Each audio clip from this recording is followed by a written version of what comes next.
ગુજરાત ગૌણ સેવા પસંદગી મંડળને લઈને ખૂબ મોટા સમાચાર સામે આવે છે। જે ઉમેદવારો સરકારી નોકરીની તૈયારીઓ કરી રહ્યા છે તેવાના માટે ખૂબ સારા સમાચાર છે, કેમ કે ઘણી બધી જગ્યાનો તેમાં ઉમેરો થયો છે। કેટલી સીટોનો ઉમેરો થયો છે અને શું ઘટના છે તેની વિગતે વાત કરીશું। નમસ્કાર, આપ જોઈ રહ્યા છો નવજીવન ન્યૂઝ। હું છું આપની સાથે તોફિક ગાજી।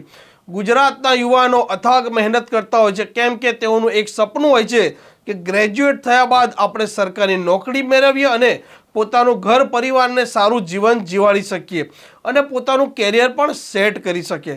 પરંતુ યુવાનો જ્યારે પરીક્ષા આપતા હતા તેમજ પરીક્ષાનું પરિણામ આવે તે દરમિયાન ક્યાં પછી જે દિવસે પેપર હોય તે દિવસે પેપરો ફૂટી જતા હતા। આવી ગુજરાતમાં 20થી વધુ ઘટનાઓ સામે આવી ચૂકી છે। તેને લઈને જે સરકારી નોકરી કરનારા જે વિદ્યાર્થીઓ હતા તેઓ મૂંઝવણમાં હતા તેમજ ચિંતિત પણ હતા।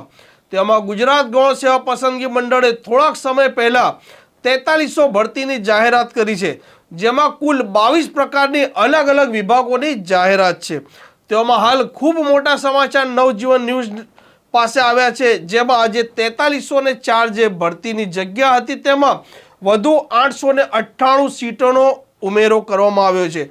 આજે જુનિયર ક્લાર્કની જે ભરતી હતી તે વર્ષ 2018ની હતી, તેમાં 898 સીટોનો ઉમેરો કરવામાં આવ્યો છે। આમ જે 4304 જગ્યા હતી ને તેમાં વધુ બીજી 898 સીટો ઉમેરાતા હવે 5200 જેટલી સીટો છે તેના ઉપર ઉમેદવારો ફોર્મ ભરી શકશે।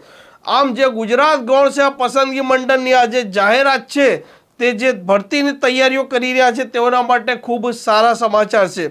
આપણે થોડી જૂની પણ જો વાત કરીએ તો જે ઉમેદવારો એ ઓનલાઈન ફોર્મ ભર્યા છે ને જેઓ પરીક્ષા આપશે તેઓને પરીક્ષાના 15થી 20 દિવસ દરમિયાન જે 500 રૂપિયાની ફી ભરી છે તે પરત પણ મળશે।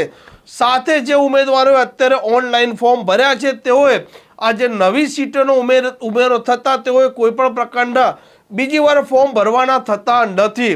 તેઓનું જે ભરેલું ફોર્મ છે તે આમાં જ કન્સિડર થશે। આજે 5200 સીટની જે ફોર્મ ભરવાની જાહેરાત છે તે 31 જાન્યુઆરી સુધી ઉમેદવારો ફોર્મ ભરી શકશે। આમ સરકારી નોકરીની તૈયારી કરતા ઉમેદવારો માટે ખૂબ સારા અને મોટા સમાચાર છે। ગુજરાત ગૌણ સેવા પસંદગી મંડળ સતત તે માટે અથાગ પ્રયત્ન પણ કરી રહ્યું છે।